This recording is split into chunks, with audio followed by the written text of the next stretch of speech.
Lillah, wa shukru lillah, wa sana'u lillah.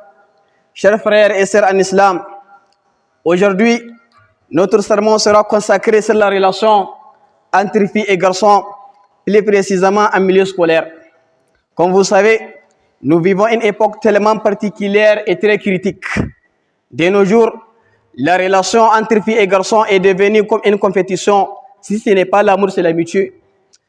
On a le droit d'avoir des sentiments d'une personne des sexes opposés.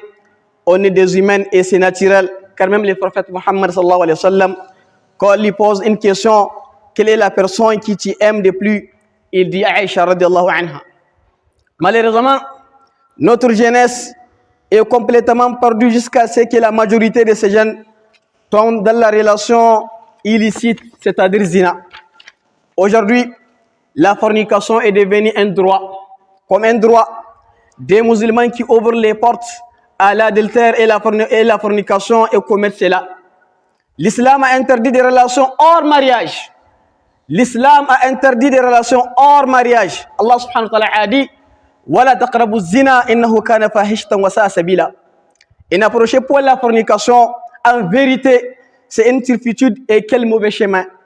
D'ailleurs, ce n'est pas que la fornication qui est interdite, c'est tout ce qui mène à la fornication.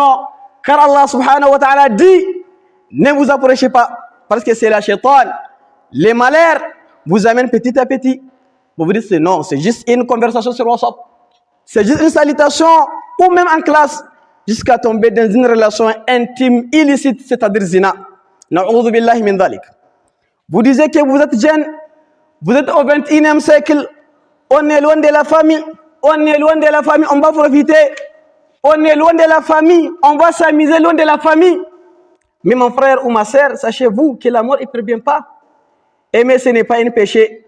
C'est un sentiment naturel qui prend d'assaut le cœur. Personne ne vous le rapprochera. Mais le péché est revanche constitué du moment où ces sentiments d'amour vous amènent à une relation qui n'est pas approuvée par Allah subhanahu wa ta'ala. Ibadallah. L'adultère, c'est dit des rapports sexuels avec une femme qui n'est pas la sienne. C'est un péché majeur selon les consensus des ulama, tous les ulama. Écoute, Malikite, Hanafite, tout. Allah subhanahu wa ta'ala a dit وَلَا تَقْرَبُوا الزِّنَا إِنَّهُ كَانَ فَاحِشَةً وَسَاءَ سَبِيلًا. N'approchez pas la fornication, en vérité, c'est une turpitude et quel mauvais chemin. وَالَّذِينَ لَا يَدْعُونَ مَعَ اللَّهِ إِلَهًا آخَرَ وَلَا يَقْتُلُونَ النَّفْسَ الَّتِي حَرَّمَ اللَّهُ إِلَّا بِالْحَقِّ وَلَا يَزْنُونَ وَمَنْ يَفْعَلْ ذَلِكَ يَلْقَ أَثَامًا. Dieu le Tout-Puissant a dit, qui n'invoque pas d'autre Dieu avec Allah et ne tue pas la vie qu'Allah a rendue sacrée, sauf à bon endroit, qui ne commettent pas de fornication, car qui fait cela encourra une punition. Az-zaniyatu waz-zani fajlidu kulla wahidin minhuma mi'ata jalda wa la ta'khudhukum bihima ra'fatun fi dinillah in kuntum tu'minuna billahi wal yawmil akhir wal yashhad adhabahuma ta'ifatu minal mu'minin. Allah a dit, la fornicatrice et la fornicateur, fouettez-les chacun de son coup de fouet et ne soyez point pris de pitié pour eux dans l'exécution de la loi d'Allah subhanahu wa ta'ala. Si vous croyez en Allah et au jour dernier et comme groupe de croyants assiste à leur punition, il est intéressant de noter que la verset a commencé par la fornicatrice, car commis à l'instigation de la femme, l'adultère est plus monstrueux. Serviteur d'Allah, Allah le Tout-Puissant a dit, ô prophète, dis à tes épouses, à tes filles, aux femmes de croyants, de ramener sur elles leur grand voile. C'est-à-dire qu'elles sont complètement cachées. Acceptez-les yeux, ou l'un des yeux pour voir la route seulement. Elles en seront plus vite reconnues et éviteront d'être offensées. Allah est pardonneur et miséricordieux. Donc Allah a ordonné à son prophète Muhammad, sallallahu alayhi wa sallam, le transmetteur du message de son Seigneur, de dire à ses femmes et à ses filles et à toutes les femmes du croyant de se couvrir avec le djalbab. Si elles doivent sortir pour un besoin particulier, afin qu'elles ne subissent pas le mal des gens au cœur corrompu, ainsi si cette affaire est d'une telle importance, alors imagine son entrée dans les lieux des hommes, des soirées, des mélanges avec eux, leur exposant et leurs besoins par l'emploi et en conséquence, abandonnant beaucoup de sa féminité et perdant sa modestie, tout cela pour réaliser une égalité des deux sexes qui sont différents tant de la signification de la forme. Ma sœur, c'est pas moi qui a dit de te couvrir. C'est pas moi. C'est pas ni ulama, ni quelqu'un d'autre. C'est Allah, le créateur de l'univers, a dit cela. Donc cela, c'est une obligation pour toi. Ibad Allah, Allah a dit le Tout-Puissant, dit aux croyants de baisser les regards et de garder la chasteté. C'est plus pire pour eux. Allah est certes parfaitement connaisseur de ce qu'ils font.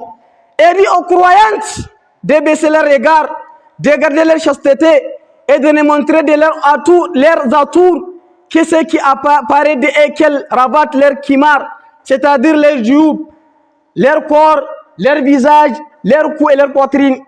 Allah a commandé à son prophète d'informer les croyants, de baisser les regards et de se garder contre l'adultère et la fornication.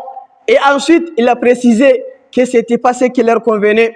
Il est clair que garder le contrôle de soi contre l'adultère et la fornication se réalise en évitant ces causes et il n'y a aucun doute que ne pas baisser les regards et les mélanges d'hommes et de femmes au travail ou bien aux soirées et ailleurs sont permis ces causes principales.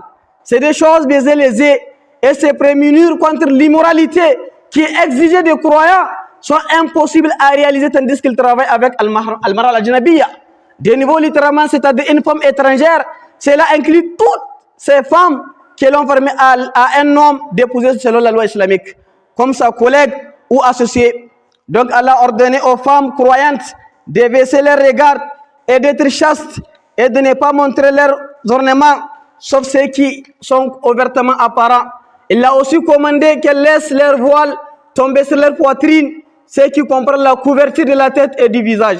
Ainsi, comment le fait de baisser les regards et de voiler les ornements d'une femme peuvent-ils être réalisés quand elle va travailler avec des hommes et se mélange avec des hommes et se mélange avec eux, tout ce qui garantit la réalisation de ce dont elle doit se méfier.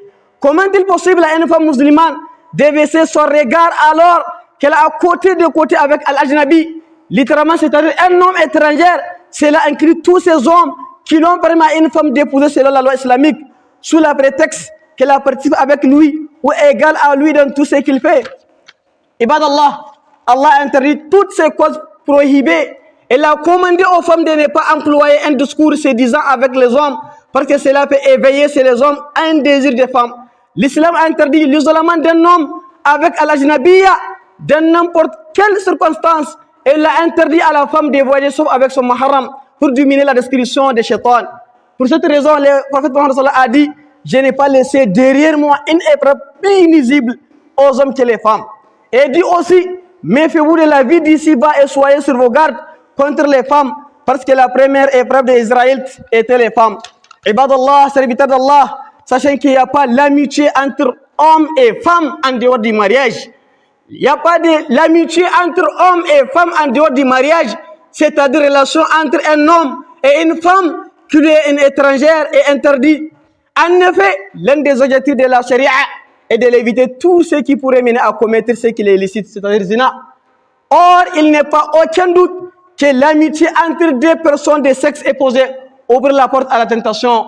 Inna Allah